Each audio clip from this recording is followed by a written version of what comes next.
Good afternoon students. कल आप लोगों को टेंस का काइंड्स और उसके काइंड्स के बारे में बताया गया था। आज प्रेजेंट टेंस के काइंड्स के स्ट्रक्चर के बारे में बताएंगे। प्रेजेंट टेंस सबसे पहले सिंपल प्रेजेंट टेंस है। तो सिंपल प्रेजेंट टेंस का इंफॉर्मेटिव में क्या स्ट्रक्चर होता है नहीं?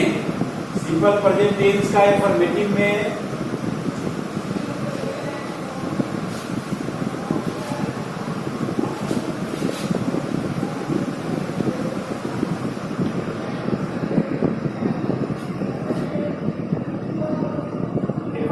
क्या स्ट्रक्चर होता है? देखिए, सबसे पहले सब्जेक्ट प्लस V1 और V5 प्लस ऑब्जेक्ट का यूज करते हैं। सभी ध्यान सुनिए, सेंटेंस में सारे सेंटेंसेस में सब्जेक्ट और ऑब्जेक्ट रहता है नहीं? ऑब्जेक्ट रहे चाहे नहीं रहे, सब्जेक्ट जरूर होगा और वर्ब का यूज किया हुआ रहता है नहीं? तो अगर आप यह याद कर ले कि किस टेंस में किस वर्ब का यूज होता है तो सब इजी है नहीं? सब इजी है। सब्जेक्ट ऑब्जेक्ट सारे सेंटेंसेस में होते हैं। ऑब्जेक्ट का यूज करे ना करे, लेकिन सब्जेक्ट का यूज करना होता है। तो यह याद कर ले कि V1 V5 का यूज सिंपल प्रेजेंट टेंस में होता है, प्रेजेंट इंडेफिनिट टेंस में होता है नहीं? तो इसी तरह से सबका याद कर लेंगे और सबका इजी है नहीं? जैसे V1 V5, तो सेंटेंस अगर लिखते हैं कि Ram reads a book, Ram reads a book. Ram subject है और रीड्स V5 है और बुक क्या है? ये ऑब्जेक्ट है नहीं? इसी तरह से अगर लिखते हैं कि आई प्ले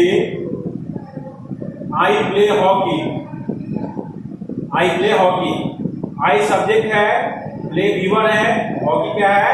ऑब्जेक्ट है। तो सिंपल प्रेजेंट टेंस का स्ट्रक्चर क्या हुआ इंफॉर्मेटिव में? सब्जेक्ट प्लस V1 V5 है नहीं? अब चलिए, V1 का यूज कहां होता है आप लोगों को बताया गया था है नहीं? पहले ही बताया गया है। V1 जो होगा, V1 का यूज प्लूरल सब्जेक्ट के साथ है नहीं? V1 का यूज होता है प्लूरल सब्जेक्ट के साथ और V5 का यूज होता है सिंगुलर सब्जेक्ट के साथ, है नहीं? प्लूरल सब्जेक्ट के साथ V1 है नहीं? और सिंगुलर सब्जेक्ट के साथ क्या किया जाएगा? V5 का यूज किया जाएगा। हाँ, अब क्या करना है कि निगेटिव स्ट्रक्चर, अगर इसका negative banana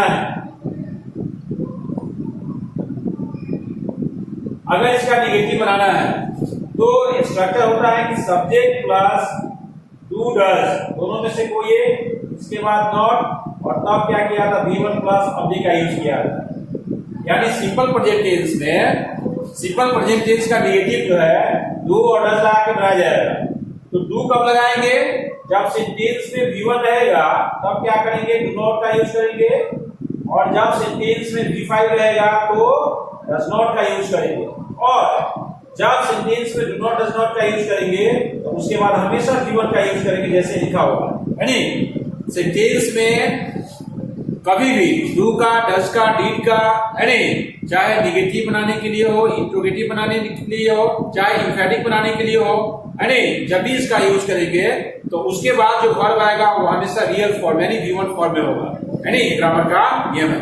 I do not go है नहीं? राम डज नॉट राइट्स नहीं लिख सकते हैं, राम डज नॉट राइट्स नहीं लिखेंगे, ठीक है ना? राम डिड नॉट प्लेड नहीं लिखते हैं, इसलिए सब बातों को याद रखेंगे। V1 डू नॉट, जैसे अगर सेंटेंस है राम रीड्स ए बुक, तो सेंटेंस में राम है नहीं, does not read a book है नहीं? यहां पर डज नॉट लग गया, क्योंकि क्या है? राम यहां पर रीड्स है नहीं? उसी तरह से I do not play cricket, I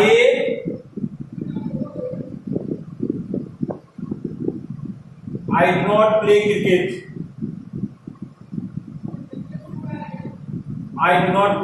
cricket, है नहीं? यहां पर क्या लग गया?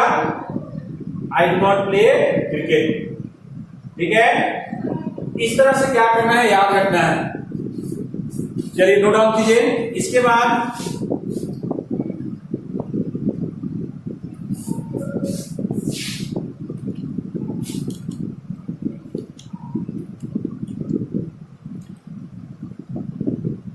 अब देखिए, जैसे इंट्रोगेटिव फॉर्म करना है नहीं, निगेटिव है, अब इंट्रोगेटिव फॉर्म करना है, यानी अफर्मेटिव से निगेटिव, निगेटिव से इंट्रोगेटिव। तो स्ट्रक्चर क्या है कि शुरू में स्टार्टिंग में डू डज दोनों में से कोई एक प्लस सब्जेक्ट प्लस V1 तब क्या करेंगे ऑब्जेक्ट, और लास्ट में क्वेश्चन मार्क जरूर देंगे, है नहीं। तो यहां पर डू डज कब लगाएंगे, जब सेंटेंस में है नहीं V1 रहेगा तो डू, V5 रहेगा तो डज। जैसे sentence Ram reads, reads V5 है, does Ram read a book, read A, does Ram read a book, और लास्ट में क्या करेंगे क्वेश्चन मार्क, है नहीं। ठीक उसी तरह से आई प्ले हॉकी, तो आई प्ले हॉकी प्ले है, do I play hockey, do I play hockey, last में क्या करेंगे क्वेश्चन मार्क। समझ में आ गया। तो सिंपल प्रेजेंट टेंस वर्ब को देखकर हम लोग टेंस बताते हैं, टेंस को पहचानते हैं। कल ही बताए थे, जब तक वर्ब को नहीं देखेंगे, वर्ब के बारे में नहीं जानेंगे, टेंस के बारे में आप नहीं जान सकते हैं, नहीं सीख सकते हैं। सिंपल प्रेजेंट टेंस के बारे में क्या बताया कि सिंपल प्रेजेंट टेंस का स्ट्रक्चर है, सिंपल प्रेजेंट टेंस में V1 और V5 का यूज करते हैं, सब्जेक्ट ऑब्जेक्ट सब में यूज करते हैं, है नहीं। V1 V5 जहां रहेगा यस, है नहीं, सेंटेंस होगा वो सिंपल प्रेजेंट टेंस का, प्रेजेंट टेंस का होगा, प्रेजेंट टेंस का, सिंपल प्रेजेंट टेंस का, ठीक है। अब चलिए V1 V5 जहां रहता है उसका निगेटिव बनाने के लिए वर्ब के बाद, है नहीं, राम सब्जेक्ट के बाद क्या करते हैं, सब्जेक्ट के बाद डू नॉट और डज नॉट, तो V1 रहेगा तो डू नॉट लगाएंगे, V5 रहेगा तो डज नॉट लगाएंगे। ठीक इंट्रोगेटिव बनाने के लिए क्या करते हैं कि डू डज को सब्जेक्ट के पहले रखते हैं, तो सेंटेंस में V1 रहेगा तो डू से शुरू करेंगे, सेंटेंस में V5 रहेगा तो डज से शुरू करेंगे।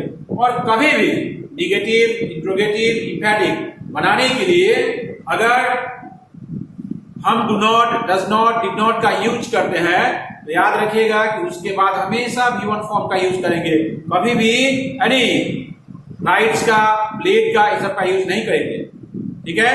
देखिए इसको,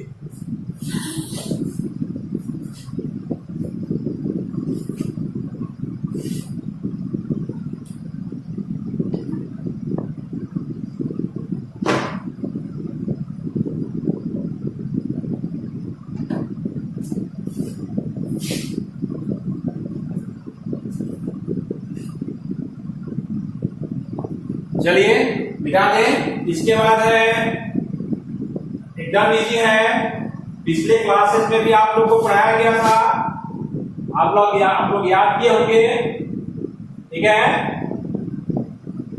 अब है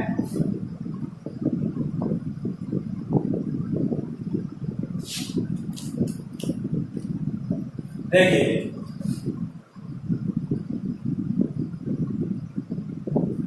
टेंस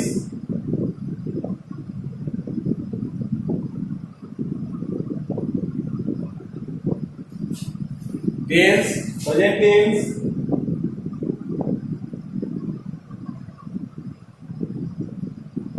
अब क्या करना है कि प्रेजेंट कंटिन्यूअस का, ठीक है ना।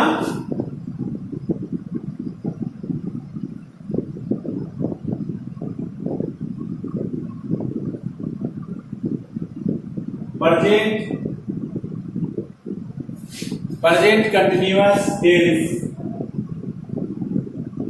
प्रेजेंट कंटिन्यूअस टेंस, एकदम ध्यान से। तो प्रेजेंट कंटिन्यूअस टेंस को हम लोग इम्परफेक्ट प्रोग्रेसिव टेंस भी कहते हैं, है नहीं।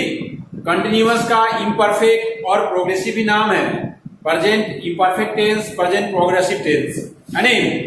आप लोग को क्या बताया कि सब्जेक्ट और ऑब्जेक्ट, है नहीं, सारे सेंटेंसेस में होते हैं, ऑब्जेक्ट हो चाहे नहीं हो, सब्जेक्ट जरूर रहेगा। तो आपको क्या करना है कि वर्ब को क्या करना है, याद कर लेना है नहीं। जैसे ही आपसे पूछा जाएगा कि simple present tense V1 V5, है नहीं, V1 प्लूरल है, V5 सिंगुलर है। उसी तरह से कंटिन्यूअस टेंस, तो कंटिन्यूअस टेंस में मेन वर्ब जो होता है V4 और उसके पहले हेल्पिंग वर्ब का यूज किया जाता है। तो जहां प्रेजेंट का नाम सुनेंगे M is are plus V4 और सब्जेक्ट ऑब्जेक्ट सब में लगा रहता है नहीं। ऑब्जेक्ट रहे चाहे नहीं रहे, सब्जेक्ट जरूर होगा सेंटेंस में, ठीक है।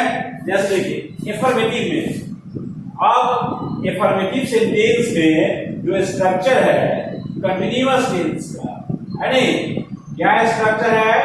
सबसे पहले क्या है कि am is are plus V four, ये कंटिन्यूअस टेंस का स्ट्रक्चर हो गया।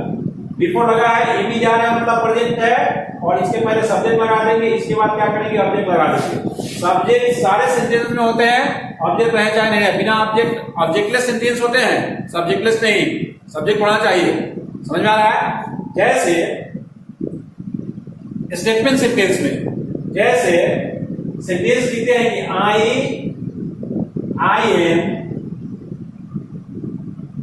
Am playing hockey, I am playing hockey. ठीक इसी तरह से लिखेंगे कि Radha is singing a song, यानी फिर आर है, आर का यूज किसके साथ होता है? You are writing a letter, you are writing a letter, ठीक है, you are writing a letter. अब चलिए am is are plus V four, यह प्रेजेंट कंटिन्यूअस टेंस का स्ट्रक्चर है। सब्जेक्ट सब में रहेगा, एम इज आर, बिफोर, बिना बिफोर का कोई भी कंटिन्यूअस टेंस नहीं होता है, एकदम सिंपल है, याद कर लेना है। क्या याद कर लेना है? कोई पूछेगा कि continuous tense, present continuous tense am is are plus V four, है नहीं। उसी तरह पास्ट का भी बना सकते हैं, बिफोर सारे कंटिन्यूअस टेंसेस में होते हैं, तो एम इज आर का पास्ट क्या होता है? वाज वेयर, है नहीं। एम का यूज आई के साथ, सिंगुलर के साथ, इज का प्लूरल के साथ, आर का, है नहीं। अब देखिए अफर्मेटिव है, नेगेटिव सेंटेंस, नेगेटिव सेंटेंस, है नहीं। क्या स्ट्रक्चर है? Subject plus am is are, और इसके बाद नॉट लगाते हैं प्लस बिफोर प्लस ऑब्जेक्ट, है नहीं हमेशा। अब चलिए, जब सेंटेंस में हेल्पिंग वर्ब हो, किसी भी सेंटेंस में हेल्पिंग वर्ब हो, कोई भी हेल्पिंग वर्ब, जो 24 हेल्पिंग वर्ब होते हैं उसमें से कोई भी, तो उस हेल्पिंग वर्ब के बाद नो नॉट लगाकर सेंटेंस को निगेटिव, और उसी हेल्पिंग वर्ब को सब्जेक्ट के पहले रखकर इंट्रोगेटिव बनाया जाता है। समझ में आ रहा है? क्या बताया कि अगर किसी सेंटेंस में हेल्पिंग वर्ब का यूज हुआ हो, 24 हेल्पिंग वर्ब्स होते हैं उसमें से कोई भी, तो क्या करेंगे कि उस हेल्पिंग वर्ब के बाद नो नॉट लगाकर निगेटिव, और उस हेल्पिंग वर्ब को सब्जेक्ट के पहले रखकर इंट्रोगेटिव बनाएंगे। ग्रामर का यहाँ देखिए, जैसे सेंटेंस है कि आई एम, इसका नेगेटिव क्या हो जाएगा कि I am not playing, I am not playing hockey, I am not playing hockey, है नहीं। Radha is not singing a song, ठीक है। यू आर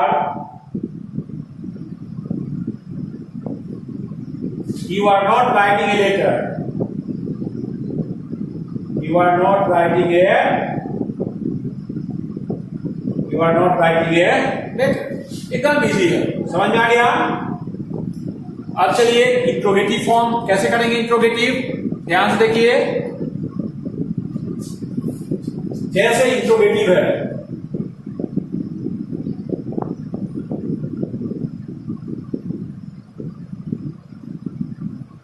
इंट्रोगेटिव स्ट्रक्चर क्या होता है?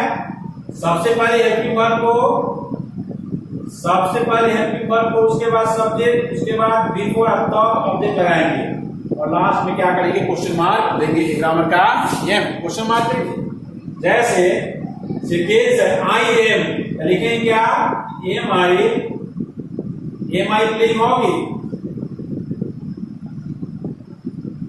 M I playing hockey, last में क्वेश्चन मार्क।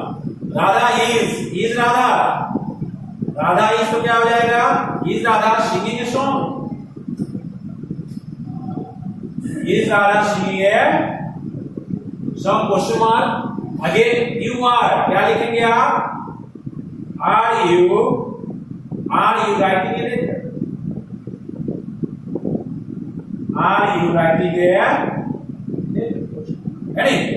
तो इस तरह से नेगेटिव, इंट्रोगेटिव, एफर्मेटिव, नेगेटिव और इंट्रोगेटिव बनाया जाता है नहीं, इसका प्रेजेंट कंटीन्यूअस टेंस का। प्रेजेंट कंटीन्यूअस टेंस जैसे ही सुनेंगे ना, जैसे ही सुनेंगे present continuous tense am is are plus V four, इसका स्ट्रक्चर है am is are plus V four और सब्जेक्ट ऑब्जेक्ट में रहता है। नो डाउट कीजिए आप लोग।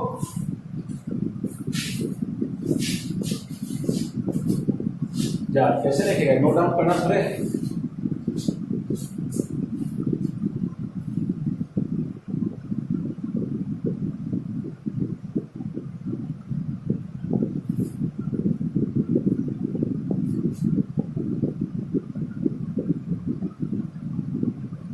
चलिए जाने इसको। आप चलिए present perfect tense,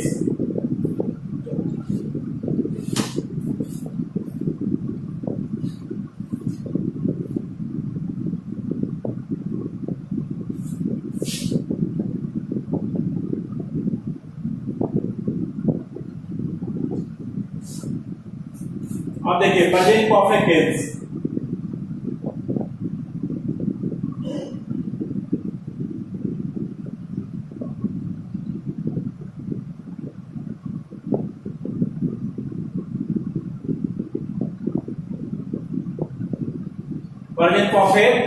present perfect tense, present perfect tense affirmative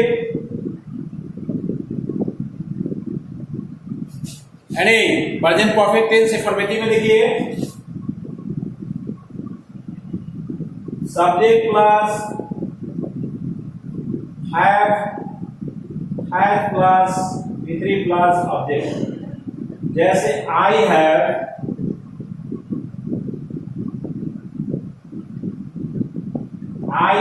done my task,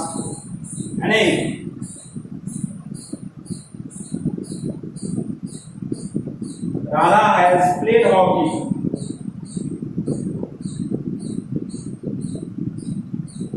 Radha has played hockey. ठीक है,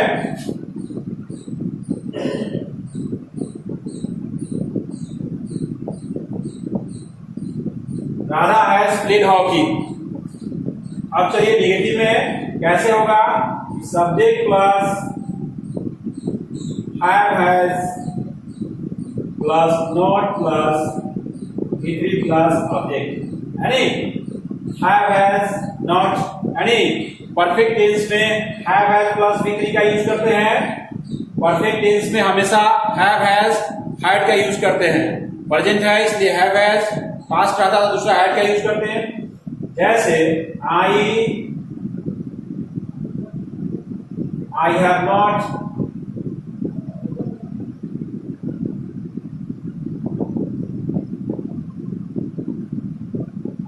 done my task,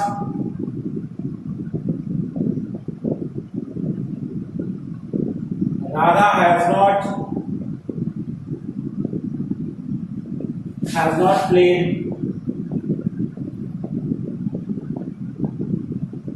hockey.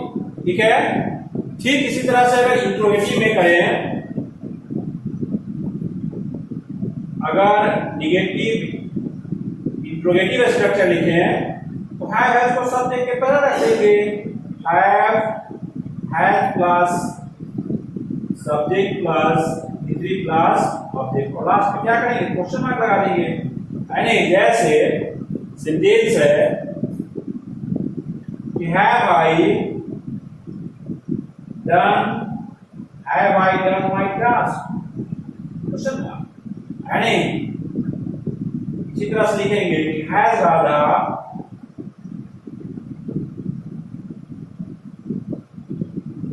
Radha played hockey.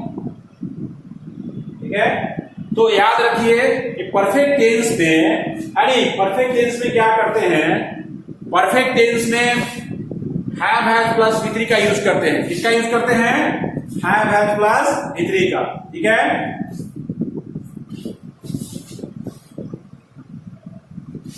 इसके बाद इसके बाद क्या करना है कि कल से कंटिन्यूअस टेंस तक प्रेजेंट परफेक्ट टेंस हो गया, प्रेजेंट परफेक्ट कंटिन्यूअस का लिखवाएंगे, फिर पास्ट टेंस में जाएंगे।